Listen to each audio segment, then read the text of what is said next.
Está no ar mais um programa da TV Comunitária do Rio, canal 6 da NET.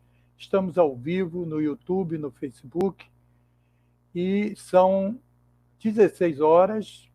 Hoje é dia 22 de maio de 2020 e temos a grata satisfação de dar continuidade à série de entrevistas com o Ministério Público do Trabalho do Rio de Janeiro, MPT-RJ, no sentido de saber das ações e da atuação desse órgão importante da nossa sociedade quanto ao enfrentamento da pandemia da Covid-19.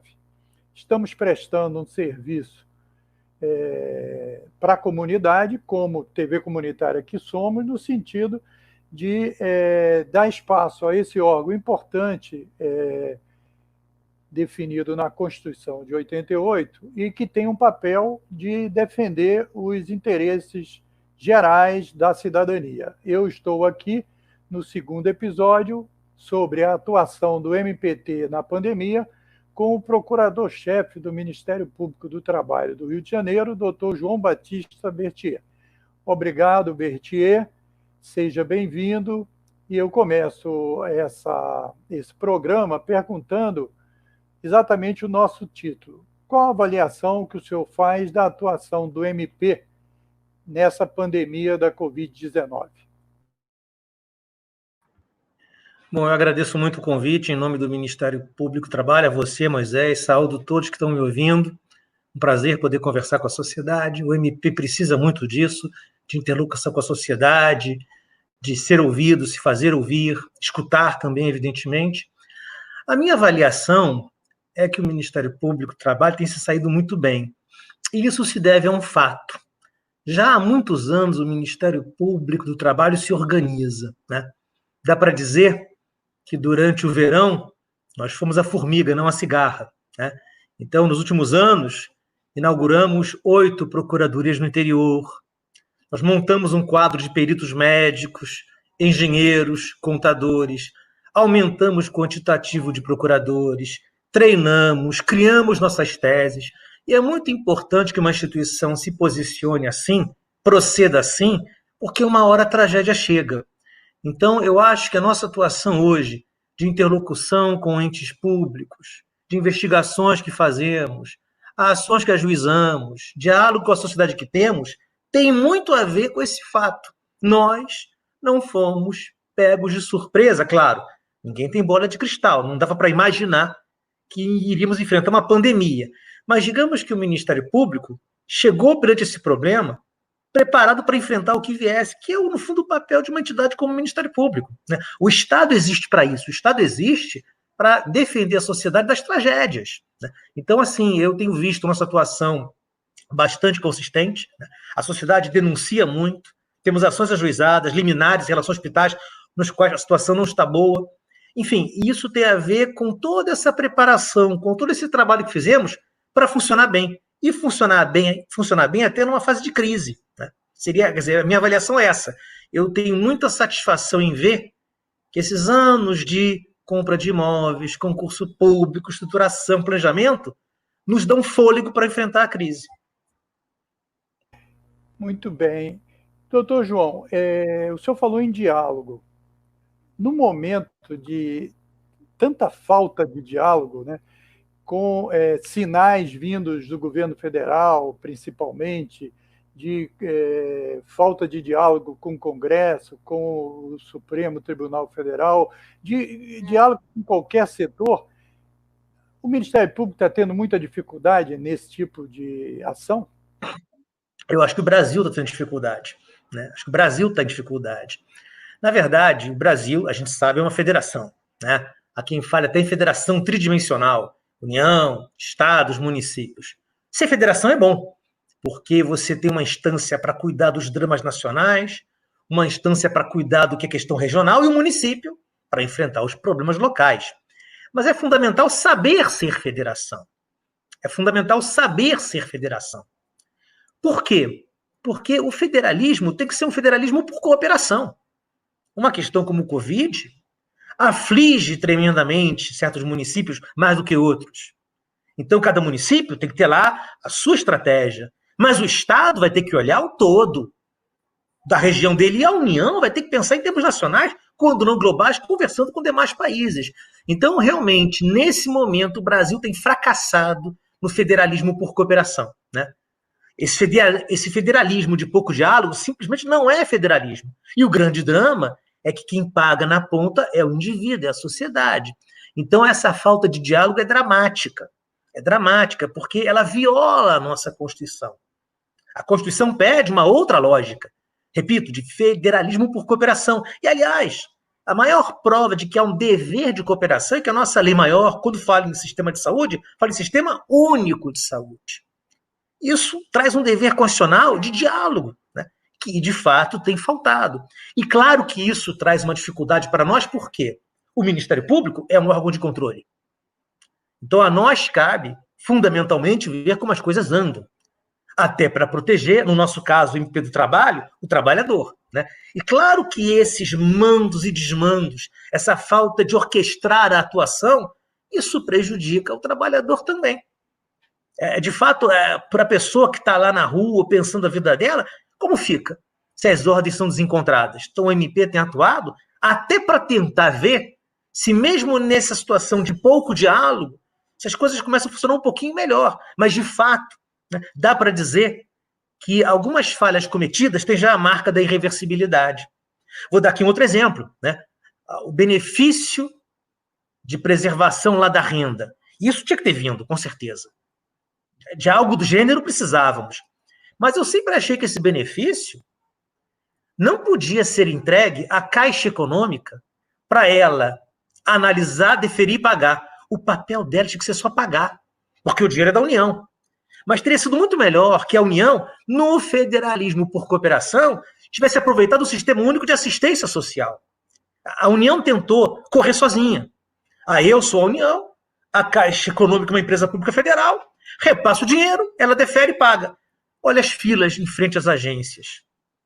Na verdade, os municípios têm essa capilaridade. Cada município conhece bem sua cidade. Então, evidentemente que aqui faltou federalismo por cooperação. Município, você faz o filtro de quem precisa. União tem o dinheiro, a Caixa paga. Era para a pessoa ir na Caixa buscar o dinheiro, ponto. Não para ela tentar lá resolver as questões burocráticas e provar que existe para a União Federal. A União está longe demais dela.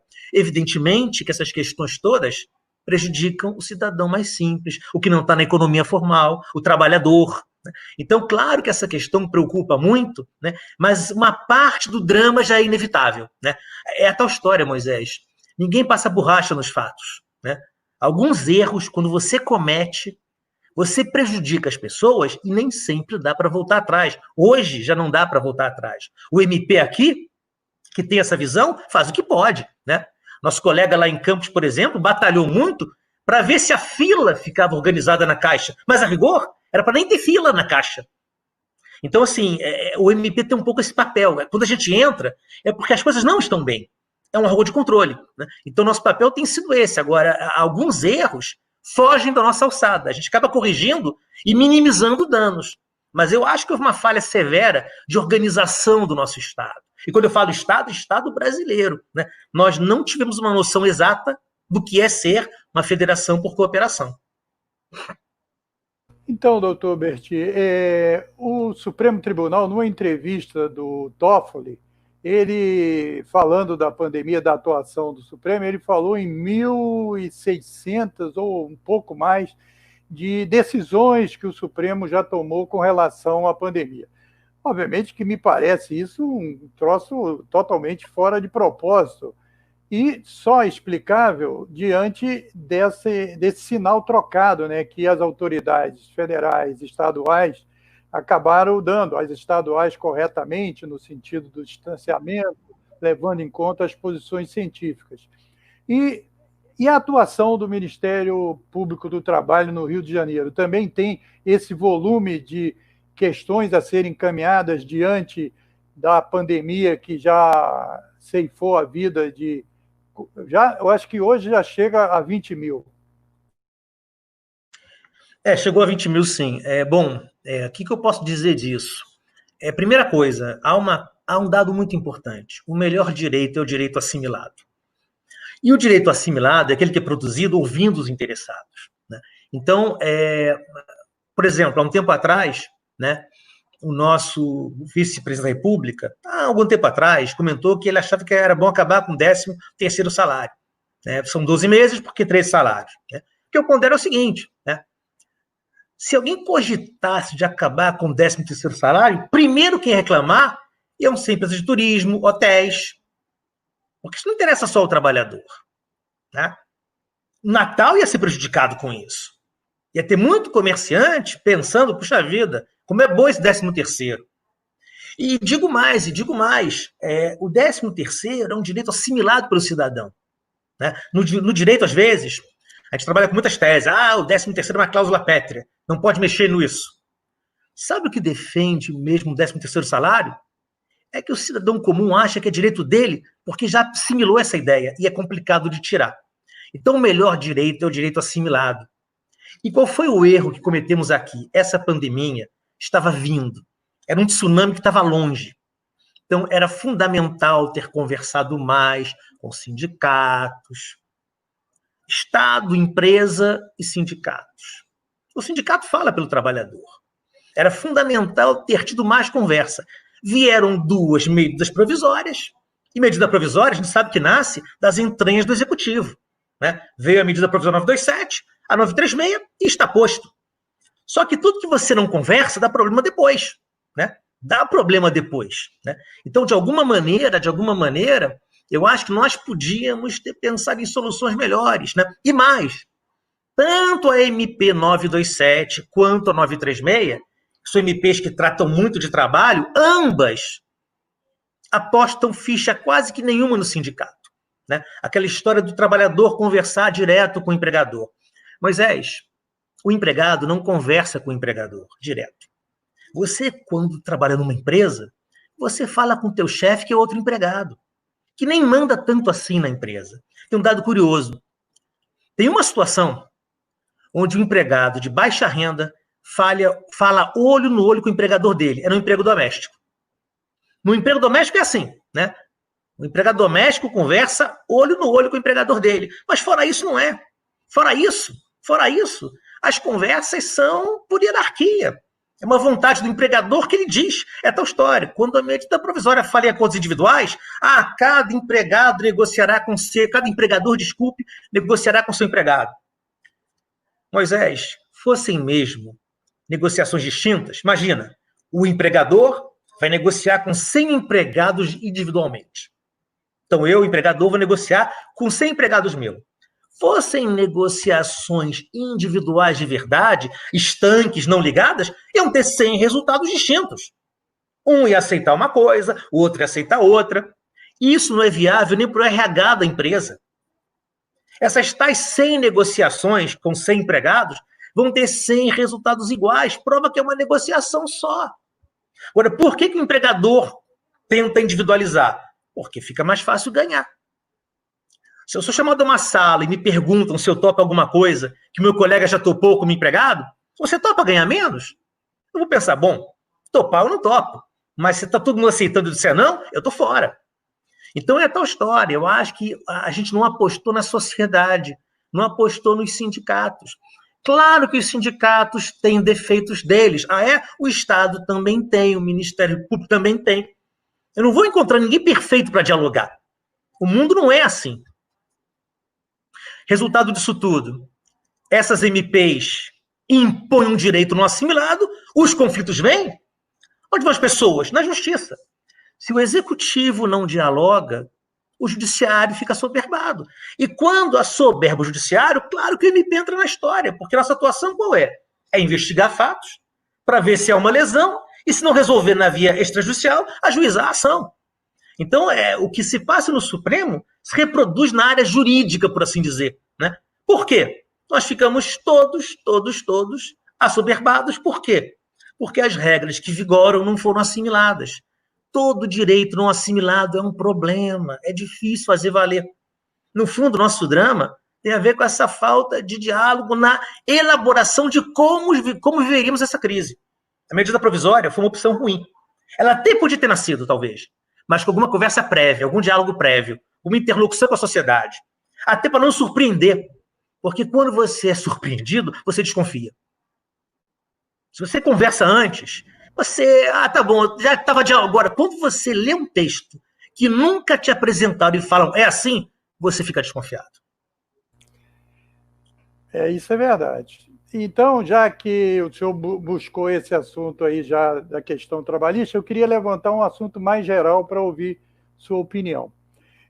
Já há alguns anos, desde a tirada da presidente Dilma e tal no governo Temer, e depois no governo Bolsonaro, a questão dos direitos trabalhistas, ele acabou até com o Ministério do Trabalho, definiu várias políticas de restrições aos direitos que estavam na CLT, na Constituição, etc.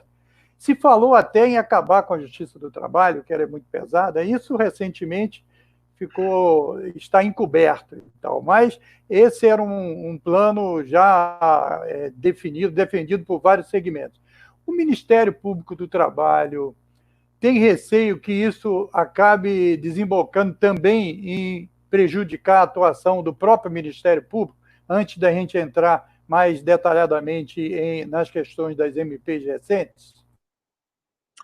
Bom, vamos lá. O que eu acho? Eu acho que esse movimento que começa em 2017, né, com a nova lei sobre terceirização, a 13.429, a chamada reforma trabalhista, a lei 13.467, esse movimento tem a ver com uma certa aposta de quase fichas todas no mercado.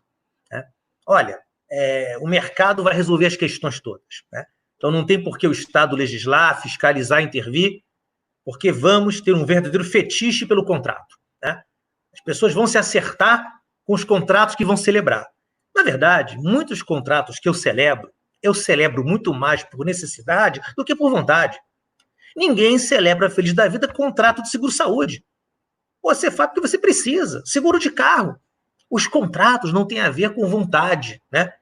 No mundo imaginário, tem a ver com necessidades. Né? Alguns contratos são por prazer, comprar uma viagem para a França. Mas outros não. Tem a ver com viver no mundo como ele é. Resultado disso, eu acho que essa aposta no mercado e nos contratos é um erro. Tem que ter mais do que isso, e vou explicar o porquê. Por que o mercado, não é que o mercado é um vilão, mas o mercado é insuficiente para a sociedade. Por quê? Primeiro, o mercado, o que quer que ele ofereça mediante pagamento. Logo, ele é excludente. Não pode pagar, não tem. Essa é a base. Né? Mercado não faz nada de graça para ninguém. Mercado, para você ter, você paga. Se não pode pagar, não tem. Ou seja, o mercado não atingirá a todos. E a saúde é uma prova disso. A saúde é uma prova. Estados Unidos não tem uma saúde pública, olha a situação deles, mesmo sendo ricos. Então, o mercado, primeiro, é mediante pagamento, o que já faz dele excludente. Segundo ponto do mercado, o mercado não tem base democrática. Tudo bem, eu sei que as eleições nossas têm altos problemas, mas cada um tem um voto. É um pequeno começo. No mercado não é assim. Não tem dinheiro, você não tem voz. Então, o mercado não só atende a quem paga, por não dar voz a todos. E, por fim, o alvo do mercado não é a justiça. O alvo do mercado é a otimização dos resultados. Eu lembro quando desabou Brumadinho, né, um amigo meu falou, viu, as ações da Vale caíram. Eu falei, espera mais um pouco, para ver se elas vão ficar baixas tanto tempo assim. Ou seja, o mercado age mediante pagamento, logo é excludente. Não tem base democrática, o que reforça a excludência. E o mercado não fez a justiça. Por isso tem que existir Estado. Estado que produz lei, que fiscaliza o cumprimento e que se preocupa com justiça. Então, nota, qualquer um que faça essa análise percebe que eu não estou aqui satanizando o mercado. Eu estou colocando ele no devido lugar dele, mostrando a insuficiência dele. E por não bastar ele, tem que ter o Estado. Não tenha dúvida disso. Ainda mais num país como o Brasil, tão desigual quanto nós somos. Resultado, num país como o nosso, acabar com a lei trabalhista só vai acentuar a nossa desigualdade, só vai piorar o nosso grau de desigualdade. Acentuar isso só piorará a nossa desigualdade. É a tal história. Dá para pensar numa sociedade ideal, né? Uma sociedade ideal onde as pessoas trabalham e ganham bem, né? Todo mundo. Seria uma sociedade que resolveria seus problemas pela renda.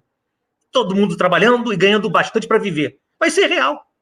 Você tem que assegurar direitos. Para criar um patamar mínimo abaixo do que ninguém deve estar. Então, nota, eu diria a vocês que essas reformas trabalhistas não conhecem o Brasil como ele é. E fazem uma aposta no mercado que das duas uma, ou é ingenuidade ou é má fé.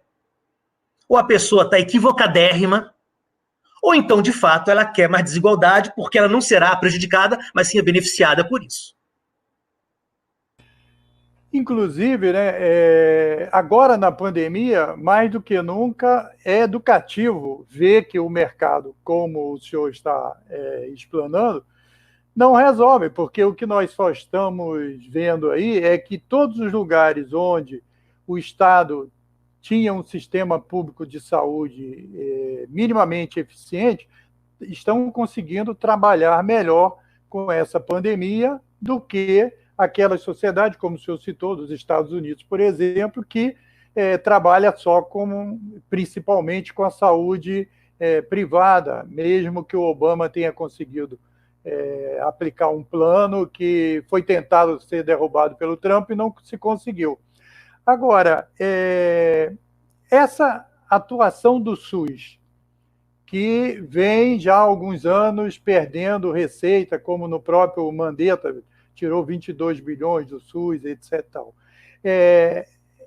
Esse Sistema Único de Saúde, na opinião do senhor, é quem pode resolver, porque nós já estamos no epicentro da pandemia. Agora eu queria ouvir a opinião do Ministério Público, como é que ele está tratando a pandemia, também entre os seus funcionários, contribuição do Ministério Público para a sociedade. A gente soube de vários aportes, ontem, inclusive, o Vilela falou dos aportes, eu vi que em Recife também teve aportes importantes, etc. Quer dizer, nesse sentido da pandemia, todo mundo está se cuidando no Ministério Público, doutor João Batista? Bom, exatamente. Essa crise do Covid, essa tragédia, mostra, para quem quiser ver, a importância do Estado e a insuficiência do mercado, né? Se alguma lição dá para tirar dessa história, a lição é essa, né? Precisamos de Estado. O Sistema Único de Saúde, a meu ver, é irrepreensível quanto ao planejamento. Um Brasil do tamanho do Brasil tem que ter isso. Um país como o nosso tem que ter isso, né? Agora, o problema é de execução, né? Aí temos muito que melhorar. O MP atua muito nesse sentido, né? Para tentar melhorar. Nós temos muitas ações civis públicas, anteriormente à pandemia, inclusive, né? Para cobrar de Estado melhores condições ambientais de trabalho, porque se o ambiente de trabalho é melhor, o atendimento fica melhor também, né? Agora, no que tange ao Ministério Público do Trabalho e os trabalhadores dele, né? É a tal história, um dos papéis mais importantes quando se é Estado é o papel do exemplo, né? O Estado, dentre outras coisas, tem que ser um exemplo. Por isso que é péssimo corrupção no Estado, né? Que a corrupção no Estado manda qual mensagem para o empresário? Jogue errado. Então, o papel do Estado é o exemplo. E o MP do Trabalho, em âmbito nacional, procurou dar o exemplo, né? Eu lembro quando a pandemia se aproximava, o MP do Trabalho foi um dos primeiros órgãos a pensar em, vamos todo mundo para casa, teletrabalhar e evitar ao mínimo circulação. E é o que estamos mantendo até agora, né? Tanto é que nossa ideia qual é? Nossa ideia é ver se a gente consegue manter essa estrutura de trabalhar à distância, de proteger as pessoas até o final. O MP tem que ser o exemplo, até porque ser Estado já te obriga a ser exemplo. Ser órgão de controle, mais ainda. Você é o controlador de quem tem que ser o exemplo.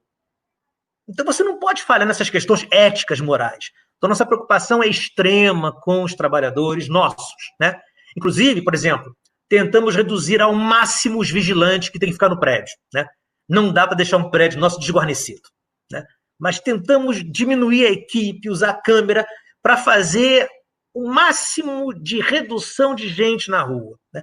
E esse trabalho tem sido feito e vai continuar sendo feito, até porque, né, o que me apavora nessa história toda é que muitos países têm tido o chamado pico, né? O Brasil caminha para um platô.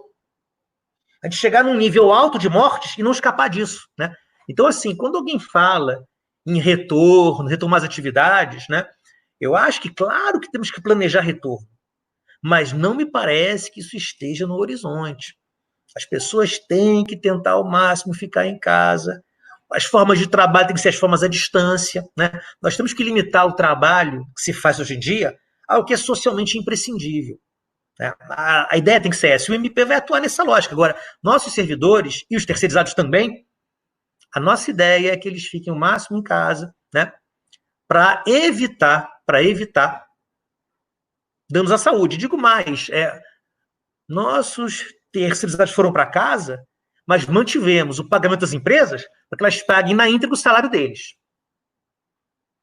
Porque também é tal história. As pessoas também, para ficar em casa, tem que ter uma tranquilidade financeira, né?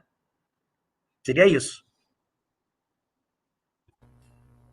Doutor João Batista, do ponto de vista que o senhor tinha levantado aí das filas da Caixa Econômica, de um tumulto quando era um momento de distanciamento, de levar até as pessoas a tranquilidade para que elas pudessem cumprir o isolamento e, com isso, não só proteger a sua família, mas a família da coletividade, das outras pessoas, etc., se notou que o Estado parecia que não tinha consciência ou ciência de existir tanta gente que poderia vir a solicitar. Chegou o caso do ministro lá do Onyx Lorenzoni dizer que ia antecipar a segunda parcela e depois voltou atrás porque a quantidade de pessoas que procurou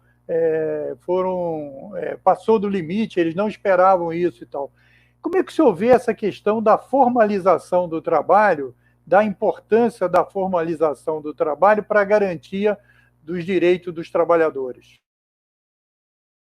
A questão é a seguinte, Moisés.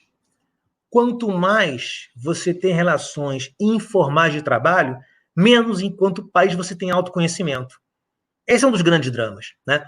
Porque a informalidade tem aquela marca de ser algo não controlado, não visível. Então, o grande drama da informalidade é que você acaba sem ter os dados corretos sobre o tamanho da sua sociedade. O Brasil aqui, tudo bem, né? Países outros do Oriente já passaram por outras situações pandêmicas e conseguiram lá se virar melhor do que nós, também porque tinham experiência. Então, vá lá que nós pagamos algum preço por inexperiência. Mas não dá para atribuir só nisso. Não dá para ficar só nesse aspecto, né? Na verdade, o grande ponto eu acho que nós precisamos perceber que quando você formaliza as relações jurídicas, você chega aos números corretos do tamanho da sua sociedade, o que te permite políticas públicas, né? No Brasil, as políticas públicas são voos cegos, porque você não tem os dados, né? O IBGE ainda salva alguma coisa com muito esforço, né? Porque, no fundo, se você vai fazer uma política pública, qualquer que seja ela, o dado número 1 são os números. Quantas pessoas são, em quais condições vivem, né? Então, o Brasil provou para o mundo e para si mesmo, se ele quiser enxergar, que ele não tem esse dado. E o Ministério Público, por que ele luta muito pela formalização das relações? Porque a formalização permite tudo isso. Você, quando formaliza as relações sociais, você dá roupagem jurídica a elas ganham visibilidade, você passa a ter uma dimensão correta do seu tamanho para se planejar. Então, a formalidade da relação de trabalho não é uma questão só de justiça com o trabalhador, é de autocompreensão da sociedade. Nós não sabemos o nosso tamanho e foi a prova agora, né? Nós vimos muitas pessoas invisíveis, que nem identidade têm, mas que existem, né? É uma negação total da cidadania que é inadmissível para um país como o Brasil. Nem certidão de nascimento, né, doutor? Sim, pois é, assim, mas é tal história, mas o Brasil, a gente pega o produto interno bruto do Brasil, nós somos um país de classe média alta, nós não somos um país pobre, né? Nós temos muita gente pobre e miserável, mas o Brasil não é Bangladesh, não é o Haiti. O Brasil é um país classe média alta. Nosso produto interno bruto demonstra isso. Nós somos uma economia grande. Agora, se de um lado nós não somos pobres, somos profundamente desiguais. No Brasil, você atravessa a rua e muda de século. Você está num bairro ali, tem um condomínio bacana lá, atravessou a rua, você vai entrar em comunidade que traficante ou miliciano controla. Você atravessou uma rua e mudou de época, né? Então, o nosso drama é desigualdade social.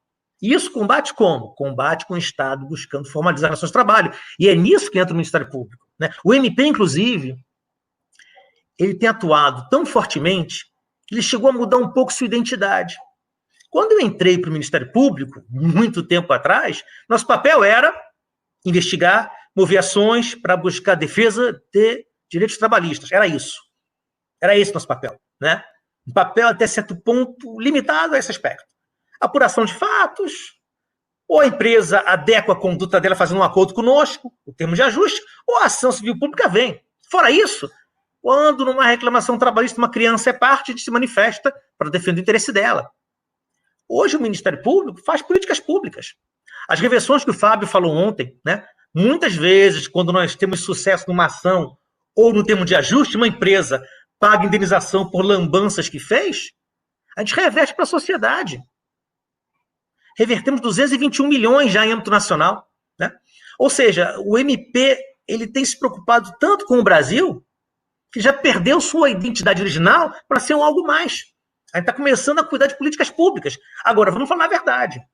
Nós estamos cuidando de políticas públicas, o que nos levou a isso? Uma certa ineficiência do Executivo. A gente viu que há um vazio de políticas públicas que o MP, tanto quanto pode, está preenchendo. Eu, particularmente, acho isso certo, né? Não dava para ficar inerte diante disso, né? Mas que o MP se reinventou nesse aspecto. Mas o senhor vê um paralelo? O senhor falou do Ministério Público se reinventando perante o vácuo do Executivo. Você acha que a Justiça também, essa tal da a questão das polêmicas... Judicialização. Também foi com relação ao vácuo deixado pelo Legislativo? Você poderia fazer uma reflexão também sobre isso? Esse paralelo, você acha que poderia ser comparativo? Bom, Moisés, espaço de poder e de decisão nunca fica vazio. Essa é uma máxima da política para qualquer sociedade. O que eu falei foi na falta de políticas públicas do Executivo, que é quem tem condição de fazer pelo colosso financeiro que é. Nós começamos a fazer no artesanato o nosso trabalho. Eu sei que para o orçamento da União, 200 milhões não é nada. Mas é o máximo que um órgão não arrecadador faz para tentar ajudar a sociedade quando ela precisa. Então, repito, de fato, o MP ele entrou em políticas públicas porque viu falta delas. E hoje em dia somos elogiados por isso, inclusive. E vale o mesmo para o judiciário. Vou dar alguns exemplos, né? Questão de união afetiva. Não vinha a lei para tratar disso. Não vinha a lei para tratar. Eu acho que a Constituição já dizia que união afetiva é para ser válida. Mas, como havia uma discussão, até com base religiosa, faltava uma lei. Como não veio lei, o Supremo Tribunal bateu o martelo. Uniões homoafetivas são válidas juridicamente, porque cada um sabe de si numa sociedade que é tolerante, que é pluralista. Então, o Supremo tomou uma decisão no vácuo do Legislativo. Isso, de fato, acontece. Agora, nota, essa judicialização da política não é uma invenção do judiciário, tem bases constitucionais. Por que se validou união homoafetiva? Porque o artigo 5º garante o direito à vida. E no direito à vida vai o direito de viver segundo as próprias orientações. Viver segundo a própria individualidade. Mesma coisa o artigo 7º, né? Volta e meia alguém fala, o Ministério Público do Trabalho tem muita preocupação ideológica. Não é. Nós defendemos direitos que os trabalhadores têm com base no artigo 7º da Constituição.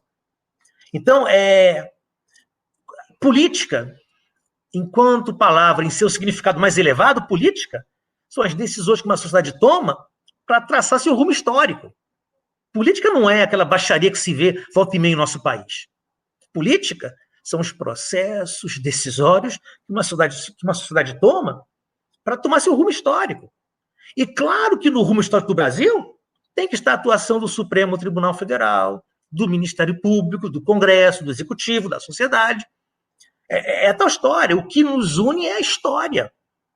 Nós estamos todos aqui nesse momento histórico e decisões virão para até vincular gerações futuras, que vão depender muito de nós. Então, Eu não vejo a judicialização da política como uma anomalia.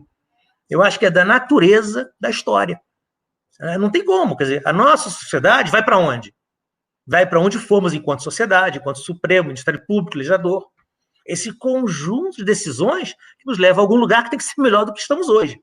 Então, eu acho a judicialização algo da essência da nossa Constituição. Foi o que ela quis. Doutor João Batista, nós estamos caminhando para o encerramento e eu queria que o senhor fizesse um balanço seguinte. Quais são as questões relativas à pandemia que mais têm ocupado o Ministério Público? Mais diretamente aqui na sua área, que o senhor é o procurador-chefe do Ministério Público do Rio de Janeiro. Bom, assim, as questões que mais afligem, né? Evidentemente, se eu fosse sintetizar em uma expressão, seria a saúde do trabalhador. Esse é o ponto. O que está em risco é a saúde do trabalhador. Agora, nesse momento, qual tem sido o problema mais severo?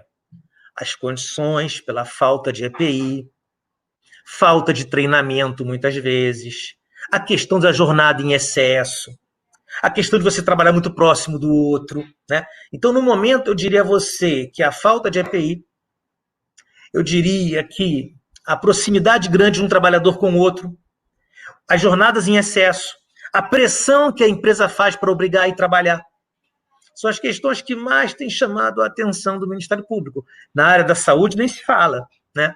Porque no hospital as pessoas estão lá internadas com Covid e alguém tem que trabalhar lá.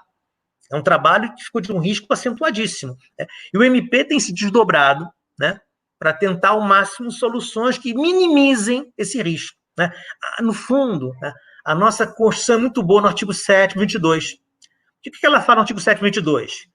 Que o direito é o direito à redução dos riscos. Supressão é sonho. Supressão é sonho, né? É só conversar com um trabalhador que é policial militar no Rio de Janeiro, com um bombeiro. Muitos trabalhos têm risco inerente e são socialmente imprescindíveis, mas é fundamental, ao máximo, reduzir o risco, né? Então, mesmo na pandemia, a pauta é a redução. E, repito, tem a ver com distanciar trabalhadores, EPI, treinamento. É muito importante treinar o trabalhador. E uma coisa muito significativa, né? O treinamento ambiental do trabalho não é ato único. Não é treinei e vai jogar. Você, quando está na área ambiental, tem que ser obsessivo. Tem que treinar continuamente.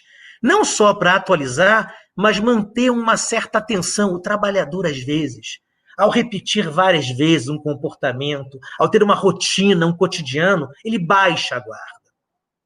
E é dever da estrutura produtiva lembrar que ele não deve baixar a guarda até para ele se proteger. Então, a questão do treinamento ambiental tem que ser contínua. Ninguém está pronto nessa história, né? Treinei você, vai embora, porque você agora está pronto e acabado. Nunca é assim, né? É um processo que é continuado para reavivar os cuidados que você tem que ter com você mesmo, porque na rotina você baixa a guarda. Então, nossa preocupação é o EPI e a atenção constante do trabalhador, que deve ser a ele também mencionada pela própria empresa.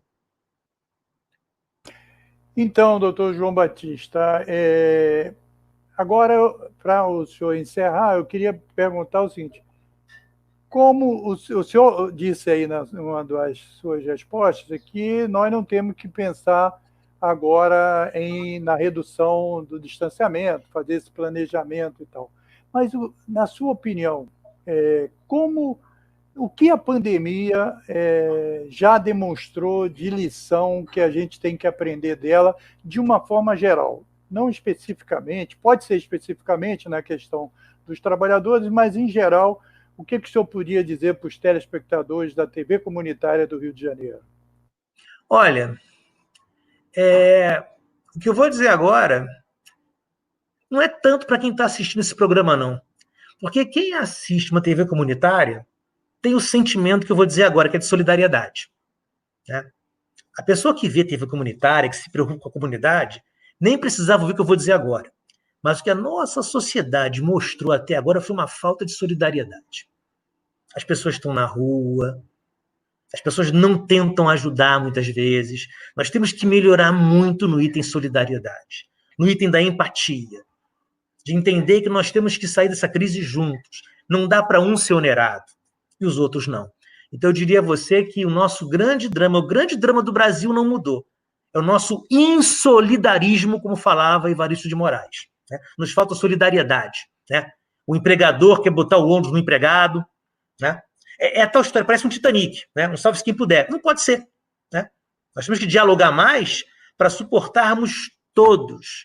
E tem uns que podem suportar mais do que outros essa crise. Né? Então, eu diria que o nosso problema é esse. Nós temos que melhorar muito no item solidariedade enquanto sociedade para ser viável econômica e eticamente.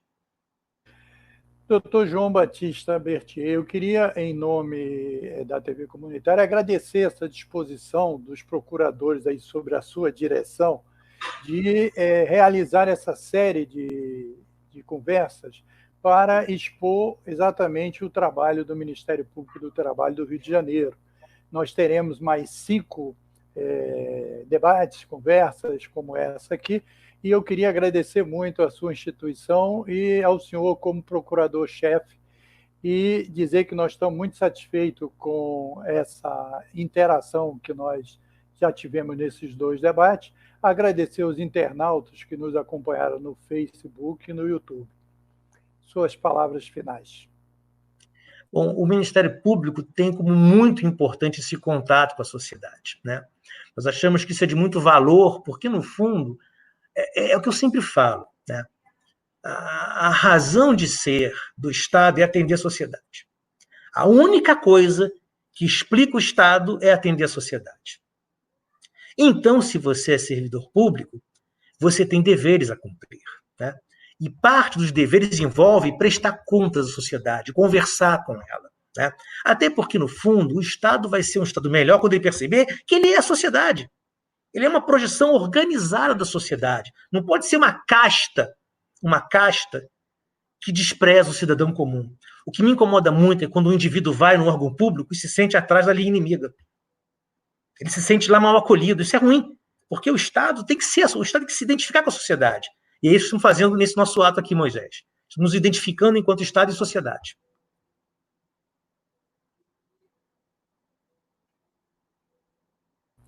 Então, obrigado a todos que nos acompanharam e até o próximo debate, episódio aqui da parceria TV Comunitária do Rio e Ministério Público do Trabalho, explicando exatamente a atuação do Ministério na pandemia. Obrigado, doutor João Batista.